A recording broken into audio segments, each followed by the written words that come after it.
Hello guys, welcome to Pronouncist, your pronunciation guide.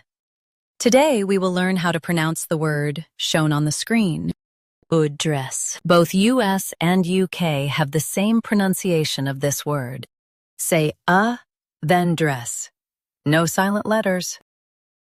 Dress. Dress. Say then dress. No silent letters. Dress. Now read the syllables shown on the screen naturally.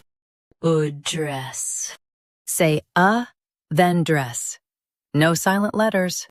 Dress. Practice repeatedly and you'll soon be able to say this word perfectly. The best way to practice is to repeat the syllable multiple times.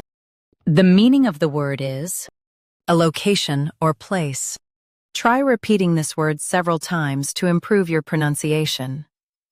We post daily videos on useful and commonly mispronounced words to help you speak clearly and confidently. Like this video and subscribe to Pronouncist for more pronunciation guides. Thanks for watching us.